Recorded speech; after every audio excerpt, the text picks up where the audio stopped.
My name is Daniel Velez. I'm with the Sustainability Review. Welcome to the first episode of Sustainability Cribs, the Zero Waste Edition. Zero waste is something that gets thrown out there a lot, but it's something that's pretty difficult to do. People want other people to do them. It's hard to do it yourself, but when it comes down to it, it's pretty difficult.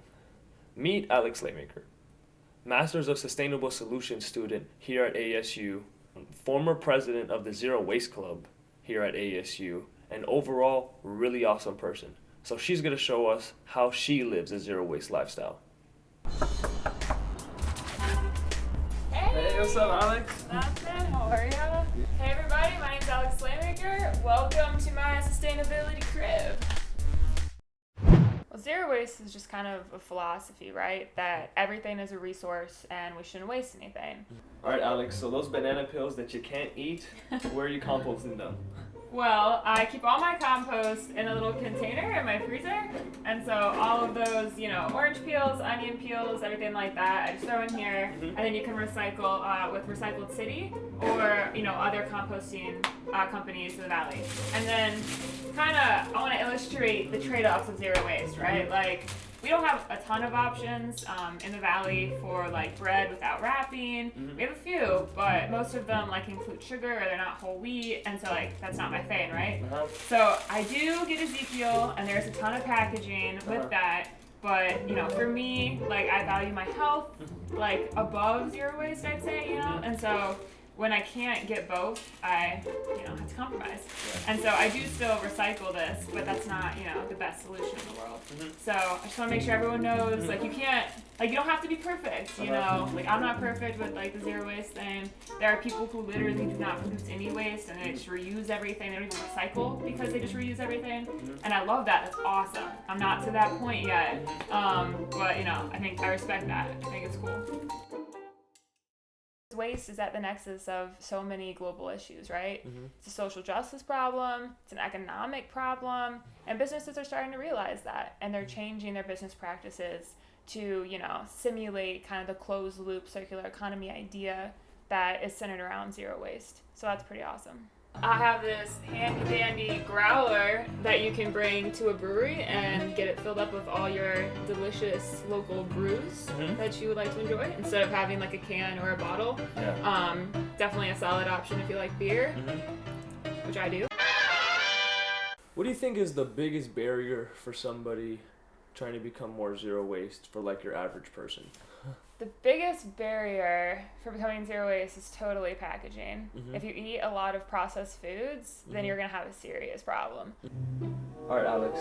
So what purchasing decisions do you make? Well, I subscribe to a CSA, Community Supported Agriculture, and so every week I pick up just a big cardboard box full of my produce for the week. And none of that usually has any packaging. Sometimes they cut spinach leaves and mixed greens, and that comes in a plastic bag, which isn't the best thing in the world, but overall it decreases the amount of waste I produce substantially, and obviously it decreases the amount of miles and emissions it takes to get food to me. So I definitely think it's an option that's really, really great, and it works for me. So sweet. And so in my fridge I have tons of different produce that I get from there, and it doesn't have packaging for the most part, which is really nice. Okay, sweet. And then I also go to Costco to get some of my stuff in bulk. So I have my giant lemon juice. I love lemon juice. And so if you buy it, in this huge glass container, it's obviously a lot more sustainable than buying little tiny things. And glass is one of the best materials to recycle because you can recycle it tons of times before it loses value. Unlike plastic, where you recycle twice and it's it's glass. Glass is where it's at. And it's cheaper. And tin and aluminum and stuff. Yeah, it's definitely cheaper. You're not going to do it overnight. You might not have the resources or the time or the mental energy to do it overnight. And so just small steps and you can make a big difference. So I just want to make sure people don't see what I'm doing and think oh my God, I have a mountain to climb, just do what you can do, and that's all. Yeah. You were saying it's small changes. How did your waste look at year one compared to what it looked like today? Oh, totally different. I mean, at first I was just like, oh, recycle, you know, like that's zero waste, right?